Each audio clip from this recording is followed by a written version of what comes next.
అందరికీ నమస్కారం అండి.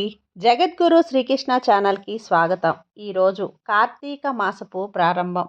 అసలు కార్తీక మాసంతో సమానమైన మాసము గాని, వేదముల కంటే అనన్యమైన శాస్త్రము గాని, ఆరోగ్యముతో సమానమైన ఉత్సాహం గాని, కేశవుని కంటే అనన్యమైన దైవము గాని లేవు. సంవత్సరంలో ఉత్తమమైన మాసం ఏది? పూజింపవలసిన దైవం ఎవరు? దర్శించవలసిన క్షేత్రం ఏది? అని నారదుడు అడిగిన ప్రశ్నలకు సమాధానంగా బ్రహ్మదేవుడు ఇలా చెప్పసాగాడు. మాసాల్లో కల్లా ఉత్తమమైనది కార్తీక మాసం. పూజింపవలసిన దైవాలు శివకేశవులు. దర్శించవలసిన క్షేత్రం బద్రి అని చెప్పినట్లు స్కంద పురాణంలో ఉంది. కార్తీక మాసం శరదృతువు రెండో భాగంలో వస్తుంది. వర్ష ఋతువు తర్వాత శరదృతువు రావడంతో పాటుగా అప్పటికి వర్షాలు ఆగిపోయి వాతావరణం పొడిగా మారి ఆహ్లాదకరంగా ఉంటుంది. అన్ని పుణ్య శుభకార్యాలకు అనువైన మాసం. ఈ మాసం శివకేశవులిద్దరికీ ఎంతో ప్రీతికరమైనది. కార్తీక మాసంలో తెల్లవారుజామునే లేచి తలకు స్నానం చేసి శుభ్రమైన వస్త్రాలు ధరించి శివకేశవుల్ని పూజించాలి.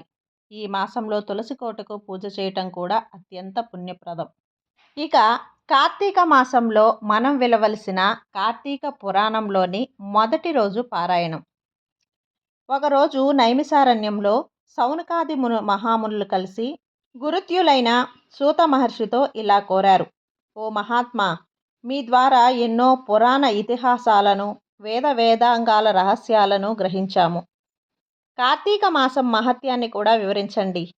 ఆ మాసం పవిత్రత, కార్తీక పురాణ ఫలితాలను కూడా వివరించండి అని కోరారు. సౌనకాది మునులు వారి కోరికను మన్నించి సూత మహర్షి ఇలా అంటున్నారు. ఓ మునిపుంగవులారా, ఒకప్పుడు ఇదే కోరికను త్రిలోక సంచారి అయిన నారద మహాముని బ్రహ్మదేవుణ్ణి కోరాడు. అప్పుడు బ్రహ్మదేవుడు అతనికి ఈ పురాణ విశేషాలను వివరించాడు. అదే సమయంలో లక్ష్మీదేవికి శ్రీ మహావిష్ణువు, పార్వతీదేవికి పరమశివుడు ఈ పురాణాన్ని వివరించారు. అలాంటి పరమ పవిత్రమైన పురాణాన్ని మీకు వివరిస్తాను. ఈ కథను వినటం వల్ల మానవులకు ధర్మార్థాలు ప్రాప్తిస్తాయి. ఈ పురాణ గాథను విన్నంతనే ఇహలోకంలో పరలోకంలో సకలైశ్వర్యములు పొందగలరు. కాబట్టి శ్రద్ధగా వినండి అని చెప్పసాగాడు. పూర్వం ఒకరోజు పార్వతీ పరమేశ్వరులు ఆకాశ మార్గంలో విహరిస్తుండగా పార్వతీదేవి పరమశివుడితో, ప్రాణేశ్వర, సకల ఐశ్వర్యాలను కలుగజేసి మానవులంతా కులమత తారతమ్యం లేకుండా, వర్ణభేదాలు లేకుండా ఆచరించే వ్రతం ఏదైనా ఉంటే వివరించండి, లేకపోతే ఆ వ్రత మహిమ గురించైనా తెలపండి అని అడగగా పార్వతీదేవి పరమశివుడు ఇలా చెప్పసాగాడు. పూర్వకాలంలో కాశ్మీర్లో ఒక బ్రాహ్మణుడు ఉండేవాడు. అతడు పురోహిత వృత్తిని చేపట్టి తన కుటుంబాన్ని పోషించేవాడు. అతనికి లేక లేక ఒక కూతురు పుట్టింది. ఆమెకు స్వాతంత్రత నిష్ఠురి అని పేరు పెట్టాడు. తండ్రి ఆమెకు సౌరాష్ట్రకు చెందిన విశ్వమిత్ర అనే సద్బ్రాహ్మణుడికి ఇచ్చి పెళ్లి చేశాడు. అయితే ఆ బ్రాహ్మణ యువకుడు 4 వేదాలు, శాస్త్రాలు అభ్యసించడం వల్ల సదాచారుడు పరుడై ఉండేవాడు. భూతదయ కలిగి ఉండేవాడు. నిత్య సత్యవాది. నిరంతరం భగవన్నామస్మరణ చేసేవాడు. ఈ కారణాలతో ప్రజలంతా అతన్ని అపర బ్రహ్మ అని పిలిచేవారు. ఇంతటి ఉత్తమ పురుషుడికి భార్య అయిన స్వాతంత్రత అందుకు భిన్నంగా ఉండేది. యవ్వన గర్వంతో కన్ను మిన్ను కాకక పెద్దలను దూషించేది. అత్తమామలను, భర్తను తిట్టడం, కొట్టడం, రక్కడం చేసేది. పురుషాంగత్యంతో వ్యభిచారిణి తన ప్రియులు తెచ్చిన తినుబండారాలను, బట్టలు, పువ్వులు ధరించి దుష్టురాలై తిరుగుతూ సాగించింది. ఆమె తన వంశాన్ని అప్రదిష్ట పాలు చేస్తుందని అత్తమామలు ఆమెను ఇంటి నుంచి వెళ్ళగొట్టారు. అయితే శాంతస్వరూపుడైన ఆమె భర్త మాత్రం ఆమెను ఏవగించుకోకుండా ఆమెతో కలిసి ఉండేవాడు. చుట్టుపక్క వాళ్ళంతా ఆమెను గయ్యాలి అని ఏవగించుకుంటూ కర్కశ అని పేరు పెట్టి ఎగతాళి చేసేవారు. ఇలా కొంతకాలం తర్వాత ఆమె ఒకనాటి రాత్రి తన భర్త గాఢ నిద్రలో ఉండగా ఒక బండరాయితో అతని తలపై కొట్టి చంపింది. ఆ మృతదేహాన్ని అతి రహస్యంగా దొడ్డిదారిన ఊరి చివరకు తీసుకెళ్ళింది. అక్కడున్న బావిలో మృతదేహాన్ని పారేసి పైన చెత్త చెదారంతో నింపేసింది. తనకు ఏమీ తెలియనట్లుగా ఇంటికి తిరిగి వచ్చింది.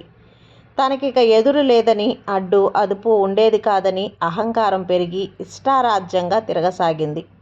తన సౌందర్యాన్ని చూపి ఎందరినో క్రీగంటనే వశపరుచుకుంది.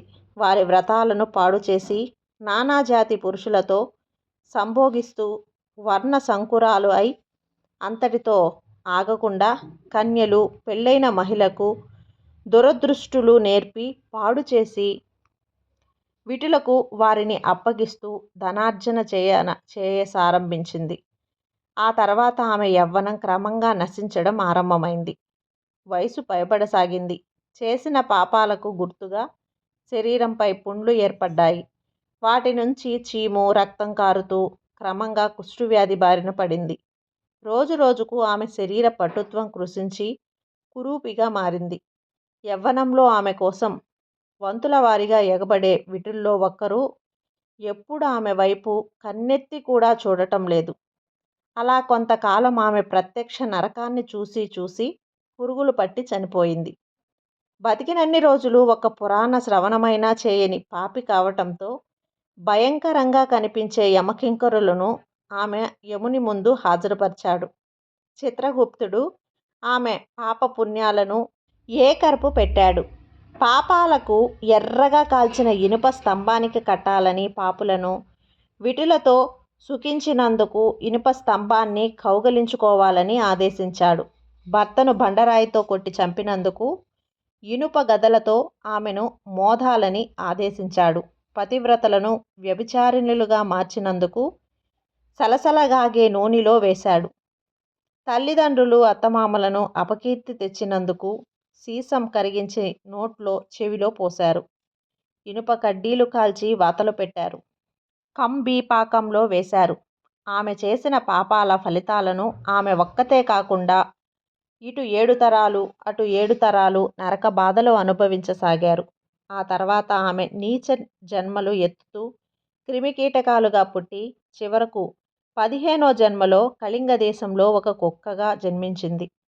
కుక్క జన్మలో ఆమె ఆకలికి తట్టుకోలేక ఇంటింటికి తిరిగింది. కర్రతో కొట్టేవారు, ఆమెను కొడుతుంటే తిట్టేవారు, తిడుతున్నారు, పిల్లలు తరుముతున్నారు. అయితే ఓ బ్రాహ్మణుడు కార్తీక సోమవార వ్రతమునాచరించి ఉపవాసం ఉండమని చెప్పి సాయంత్రం నక్షత్ర దర్శనం చేసి ఉపవాస విరమణ నిమిత్తం సిద్ధం చేసుకున్నాడు. అల్పాహారాన్ని అరుగుపై పెట్టి కాళ్ళు చేతులు కడుక్కోవటానికి వెళ్ళాడు. అయితే ఆ కుక్క గబగబా వెళ్ళి ఆహారాన్ని భుజించింది. వ్రతనిష్టగరిష్ఠుడైన ఆ బ్రాహ్మణుడి పూజా విధానంలో జరిపించిన బలియన్నం కావటం వలన, కార్తీక మాసం నాడు కుక్క ఆకలితో రోజంతా ఉపవాసం ఉండటం వలన, శివపూజ పవిత్రత స్థానంలో ఆరగించడం వలన ఆ కుక్కకు పూర్వజన్మ విజ్ఞానం ఉద్భవించింది. వెంటనే ఆ కుక్క విప్రోత్తమా, నన్ను కాపాడుము అని మొరపెట్టుకుంది. ఆ మాటలు బ్రాహ్మణుడికి ఆశ్చర్యాన్ని కలిగించింది. మనుషులెవరూ కనిపించకపోయేసరికి అంతా భ్రమ అనుకున్న ఆ విప్రుడికి మళ్ళీ మాటలు వినిపించాయి. రక్షించు, రక్షించు అనే కేకలు వినిపించాయి. మాటలు కుక్క నుంచి వస్తున్నాయని గ్రహించిన బ్రాహ్మణుడు, ఎవరు నీవు, నీ వృత్తాంతమేమిటి అని ప్రశ్నించాడు. అంతా ఆ కుక్క తన వృత్తాంతాన్ని వివరించింది. 15 జన్మల కింద సద్బ్రాహ్మణుడి భార్య అయిన నేను వ్యభిచారం చేసిన తీరు, భర్తను చంపటం, వృద్ధాప్యంలో కుష్ఠవ్యాధితో దినదిన గండంగా బ్రతికి చనిపోయాను. ఈ తీరును, నరకంలో అనుభవించిన శిక్షలను గురించి వివరించింది. ఈరోజు మీరు కార్తీక సోమవార వ్రతం చేసి ఇక్కడ పెట్టిన బలియన్నం తినటం వల్ల నాకు జ్ఞానోదయం కలిగింది. కాబట్టి ఓ విప్రోత్తమా, నాకు మహాపకారంగా మీరు చేసిన కార్తీక మాస వ్రత ఫలమొక్కటి ఇచ్చి నాకు మోక్షం కలిగించు అని ప్రార్థించింది. దాంతో ఆ శునకం మీద జాలితో ఆ బ్రాహ్మణుడు తాను చేసిన కార్తీక సోమవార వ్రతాల్లో ఒకరోజు నాటి ఫలాన్ని ఆమెకు ధారబోశాడు. అలా చేసిన వెంటనే ఒక పుష్పక విమానం అక్కడకు చేరుకుంది. కుక్క తన జన్మను చాలించింది. సూక్ష్మదేహంతో పుష్పకాన్ని చేరింది. అటు నుంచి శివ సాన్నిధ్యాన్ని చేరుకుంది.